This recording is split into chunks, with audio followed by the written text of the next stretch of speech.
Hello again from another episode of the Crotchety Old Men podcast. Hi, I'm Gary Smith, one of the co-hosts of the Crotchety Old Men podcast, and today is as well as every day, my main man, my engineer, my Imagineer, and my Inspireneer, George Crumley.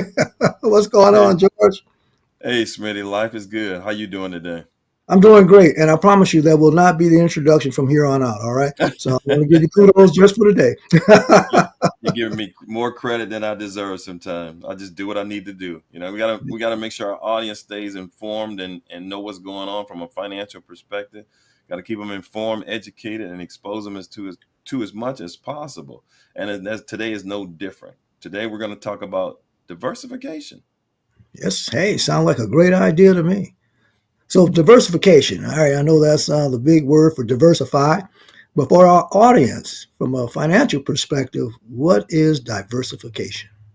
Well, you know me, Smitty. I always try to keep things simple. So I'm going to say, don't put all your eggs in one basket. That's what I'm Boom. going to say. And that's something we've learned all our lives. Regardless of what, if it's your money, if it's whatever. Don't Yeah. don't don't load up on one particular thing. That protects you from failure. You know, Yeah. but I think a more, I guess, intellectual word for it would be avoid over concentration in one particular thing when you're talking about investing. Yeah. But the one thing that we have to be careful of, or mindful of, I should not, you don't have to be careful for anything, but to be mindful of is to not let diversification be used as a fear of winning rather than the gain of, the goal of gaining. Understand? Because winning is just like playing a sports. If you play to win, your chances of winning are far greater than if you're playing not to lose.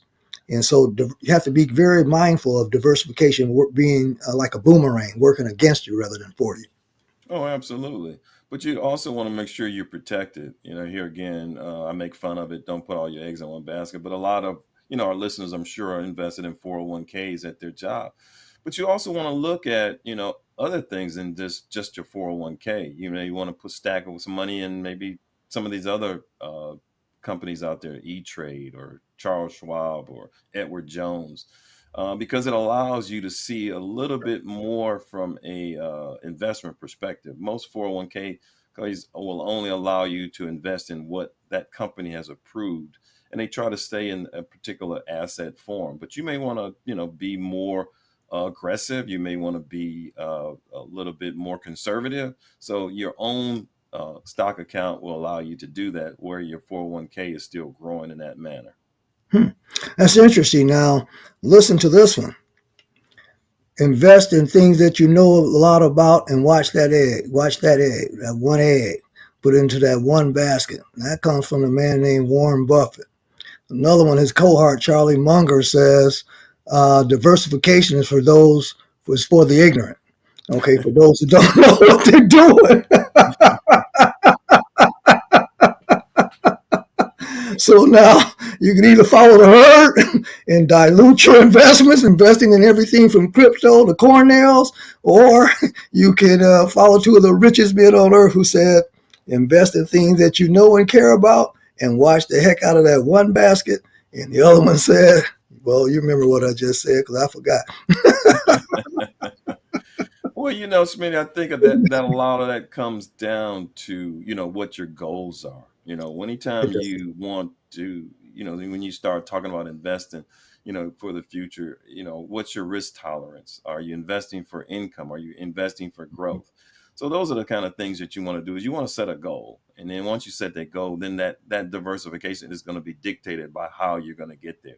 So I understand, I definitely respect Warren Buffett, for where he's gotten, but he invests in more than one stock. So you got to look at Oh, yeah, how for that sure. group of stock is going to get you there. So I understand the concept of it, but you also Absolutely. want to insulate yourself from things that could go wrong.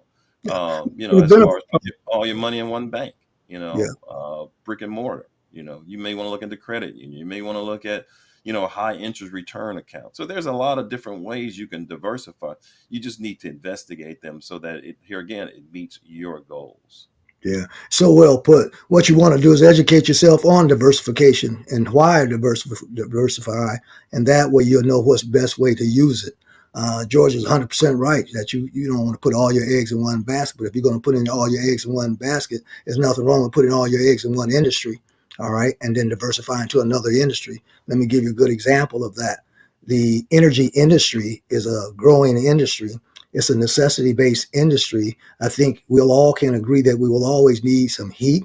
We'll always need some water. And chances are we're going to always need some electricity. So as long as we need any of those three things, I haven't even talked about fuel and all this other stuff, but as long as we need those three things, there can be a myriad of stock companies that's interrelated to those three things within that one industry. So that right there in and of itself is a form of diversification. Those things you can do either on your own individually as individual stock traders, or you can do it through what is known as an index fund. But the point of the matter is that diversification has its place. Okay, but once you get to a point, it's about the phases that George was talking about. If you're in the accumulation phase, typically between the ages of 25 and 40, then you're in that phase where you should diversify because 90% of us has not been exposed to financial planning. Okay, financial illiteracy is rampant in the black community. So I know doggone well if we start talking about ratios and stuff like that, we're going to miss most of us. So since we're not exposed to that type of thing, it's incumbent upon us to diversify because it does protect us from the ignorance. There's nothing negative about being ignorant. We're all ignorant to something. So, with the financial literacy part, what diversification does is that it mitigates that risk. It reduces that risk of not knowing what you don't know. The next part of that also is that since there's these other industries such as real estate, such as the stock and all these other things, you can educate yourself about them, learn more about the not only the pros and the cons of diversification, but for those of you who are employed to have a 401k or 203b inside of some of those programs where you have that forced, if you will, savings, and some corporations match it, you should definitely want to take advantage of the diversification opportunities that exist within those type of programs. Because if you got someone else's match, you put in five, someone else is matching another five, that's 10%. Heck yeah, I'll put my five, let's say if I'm scared, into some bonds. But heck, I heard George say something about the Magnificent Seven, doggone it. Let me divvy up this other five into the Magnificent Seven. Y'all feel Absolutely. me?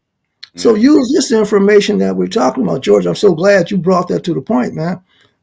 That because we want you to use this as leverage. Okay, many of you don't have the time nor the money to go to Yale, Harvard, or Columbia University and study finance. We don't have time for that. So get this information where you can and apply it where you should. And hey, let's start off this month, Black History Month, sharing and caring about one another and helping each other get better. Take it, George. Yeah, I'm just gonna, kind of summarize this whole thing, as far as now that, I'm in my retirement years, I look forward to the diversification I've done, previously. I've got money coming in from real estate, I got money coming in from annuities, I got money coming in from Social Security, I've got money coming in from stock accounts. So that's here again how I'm reaping the benefits of how I diversified, early on in my career.